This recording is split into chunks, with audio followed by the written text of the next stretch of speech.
Récord de producción automotriz, pero falta de inversión en infraestructura. Pero claro, esto parece frío, pero cuando uno empieza a circular en lo que es el comportamiento social, o de cada ser humano, ya repara en otros factores que me parecieron oportunos tratarlos, ¿no? Y tratarlos desde otra óptica o focalizar de una manera distinta. Martín Tetaz, gracias por haber venido. No, gracias a ustedes por la invitación. Bueno, justamente es el estudio que llevaron adelante relacionado con lo que es el transporte público Sí, porque y verlo desde realmente, otro lugar, ¿no? hay alguna razón por la cual la gente masivamente quiere volcarse al transporte privado y deja de usar el transporte público. Mira, hay un informe de la CAF, de la Corporación Andina de Fomento, que recién salió publicado, que muestra que en los 70 el 16% de los viajes que se hacían en el área metropolitana de Buenos Aires se hacían en auto particular, solamente el 16%.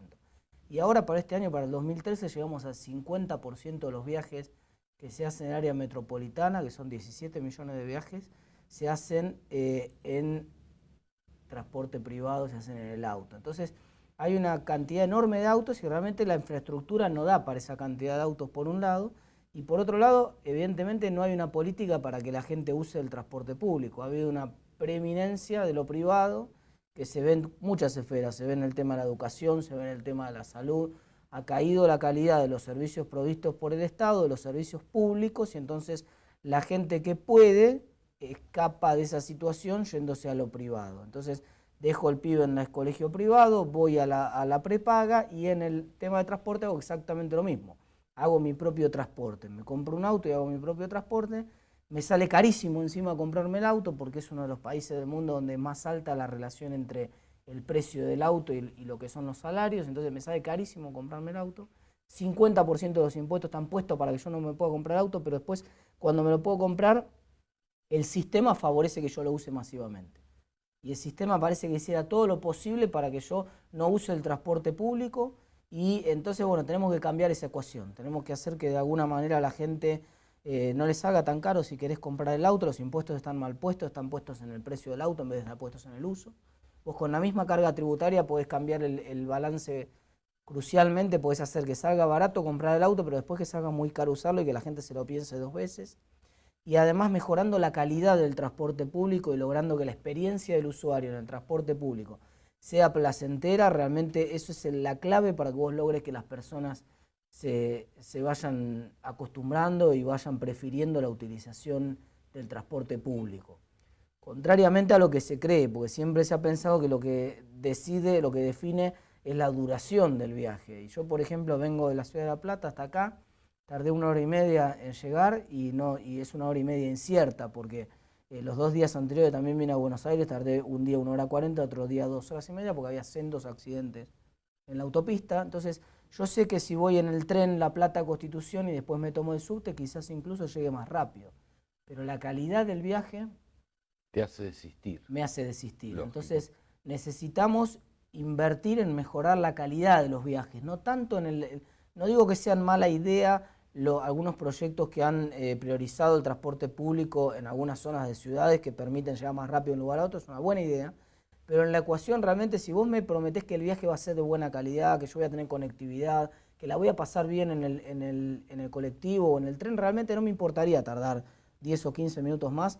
Preferiría con mucho gusto no tener que manejar, no tener que someterme al estrés de una autopista, es una locura el ingreso o la salida de la ciudad de Buenos Aires en hora pico. Entonces necesitamos darle los incentivos a la gente para que la gente vuelva a utilizar el transporte público, pero para eso tenemos que invertir fuertemente, y la inversión en transporte público en la Argentina en los últimos años, 85% de los gastos en infraestructura se van a lo vial, a lo que en realidad aprovecha más el transporte privado. Y las inversiones en transporte público, en trenes, bueno, es casi una obviedad lo que estoy diciendo, ¿no? Basta, no es necesario ser economista para darse cuenta, basta tomarse un tren, basta tomarse un micro para darse cuenta que las inversiones no están ahí. No, porque esto, bueno, estamos hablando de lo que es hoy el tránsito, ¿no? Que no hay certeza, como bien explicabas, y no hay un parámetro, es decir, bueno, mi tiempo de viaje es 1 hora o lo que fuere. Ahora digo, ¿por qué no se piensa distinto? Y hablábamos hace un momento de lo que es un libro, ¿no? Que es Pensamiento Lateral, Y esto yo lo relaciono mucho, o sea, ir por otro camino para lograr quizás mejores soluciones. Bueno, yo te ponía el ¿Y por qué no ejemplo, se hace? porque a veces cuando estás, justamente toda la idea de pensamiento lateral tiene que ver con que cuando vos encaraste una ruta de pensamiento, realmente te cuesta mucho Cambiar. pensar en un pensamiento, en una manera de ver las cosas distintas. Por ejemplo, le pasa a todo el mundo en la casa, cuando estás a veces buscando algo y no lo encontrás, y uno te dice, mirá, pará de buscar un minuto, tomate un café y volvé a buscar dentro de un rato, seguro lo vas a encontrar. Ahora, si vos seguís con el mismo mecanismo de búsqueda, seguramente no lo vas a encontrar. Y esto pasa lo mismo. El tema de transporte es otro de los temas en los cuales vuelve a pasar lo mismo. Fíjate que está tan mal, una idea, por ejemplo, simple, que es cambiar el sistema tributario para que los impuestos, en vez de estar en la compra del auto, estén en la utilización del auto. Yo no te hago que te salga más caro. Vos gastás en tu auto, entre comprarte el auto y todo lo que gastás en 5 años de utilización de auto, terminás gastando, ponerle 200.000 pesos, en Sí, total en un 5 ejemplo. años. Entre la compra del auto y los 5 años que toda la nafta, todo el uso que hiciste. Bueno, vas a gastar lo mismo, nada más que yo prefiero que los impuestos, el 50% del precio de un auto, hoy un auto vale 100.000 pesos, 50.000 pesos son impuestos, ¿eh? Yo prefiero que esos 50.000 pesos de impuestos me los saques del precio de venta del auto y me los pongas en la utilización.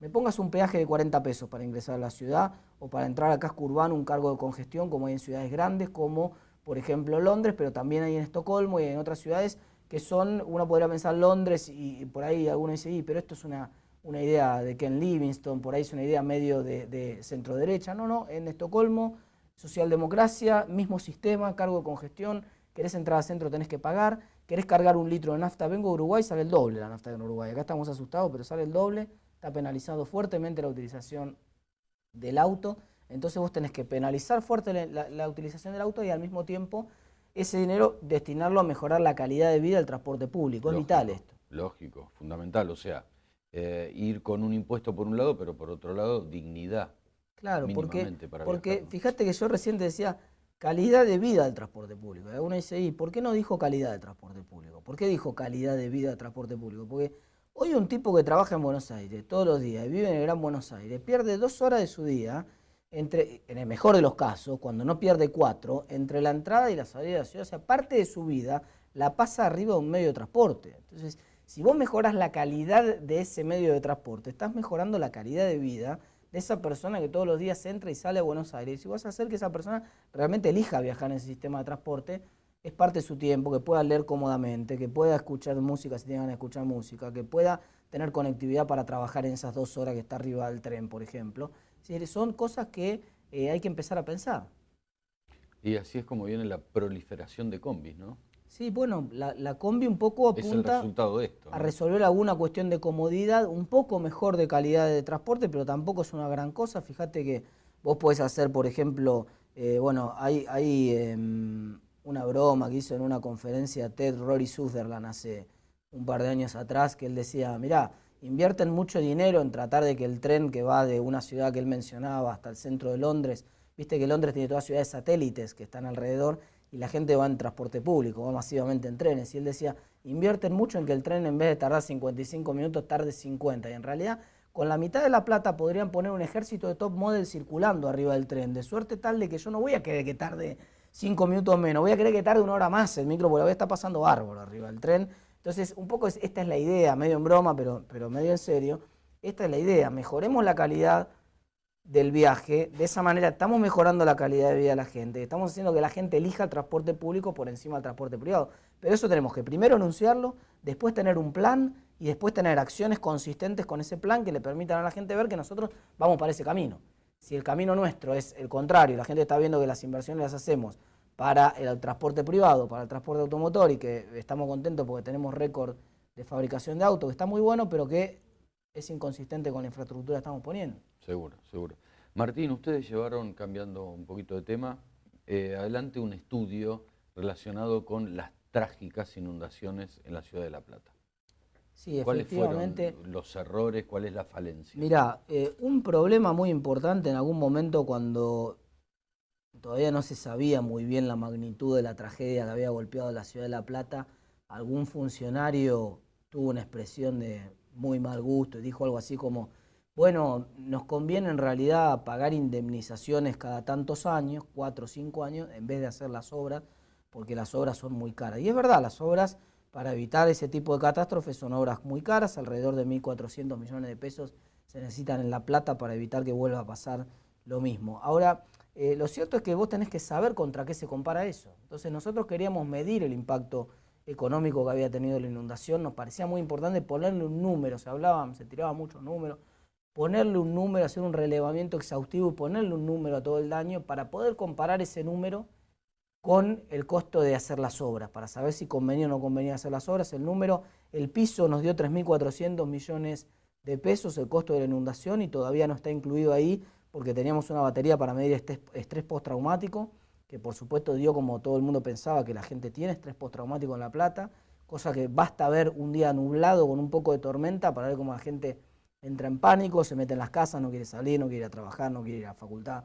Entonces, todo eso también tiene un costo, pero es mucho más difícil de medir, obviamente. Por eso decíamos, el piso son 3.400 millones de pesos y eso nos llama la atención sobre la importancia de vuelta de planificar el desarrollo. Creció muchísimo la ciudad, no es un problema exclusivo de La Plata, es un problema que también tuvo Capital Federal y tuvieron otras localidades donde favorecemos los emprendimientos inmobiliarios, estamos muy contentos porque se construye una torre al lado de la otra, eso está bueno porque obviamente demanda mucho empleo, pone en marcha la actividad económica, estamos todos contentos con eso, pero si no crece de la mano de eso la infraestructura de cloacas, la infraestructura pluvial, la infraestructura de servicios en general, en algún momento, tarde o temprano, termina colapsando. Seguro. 3.000 millones de gastos fueron las pérdidas. Sí, 3.400 millones. Contra 1.200 dijiste de lo que serían las obras. Sí, sí, bueno, hay que en realidad evaluar con qué frecuencia se producen esas inundaciones, hacer un cálculo descontando con una tasa de descuento determinada. Es un cálculo técnico relativamente simple para una persona que está trabajando en el tema, como para decidir si conviene o no conviene hacer las obras, pero lo importante es que teníamos que tener ese número. Hace muchos años, desde el año 2007, hay un informe de la Universidad de La Plata, de la Facultad de Ingeniería, que claramente determinó que esto iba a pasar, que avisó que si había una lluvia de más de 100 milímetros en La Plata se inundaba, llovieron 400, o sea, esto es lo que te da la pauta además, es de que va a volver a pasar. Vuelve a subir otra vez, vuelve a ocurrir una lluvia de 100 o más de 100 milímetros en La Plata, va a volver a inundarse La Plata. Entonces, se sabe que eso va a pasar. Necesitábamos la otra pata, que era la pata de la evaluación económica de los daños, para saber si se justificaban o no las obras, cuáles eran las obras que se justificaban, cuáles había que hacer. Bueno, ahora están todos los estudios, hace falta que los hacedores de política tomen nota de esto y pongan manos a las obras. Martín, bueno, me quedo pensando en esto, ¿no? ¿Cuánta falta hace focalizar de otra manera objetivos para verle o para encontrarle otro camino, ¿no? Realmente. Sí, pensar en cómo piensa la gente a la hora de decidir y tener en cuenta eso cuando hacemos políticas públicas. Es la mejor manera de administrar bien el dinero de la gente y lograr lo que todos queremos, que es que mejore la calidad de vida de todos. Gracias, Martín. No, gracias a ustedes. Pausa.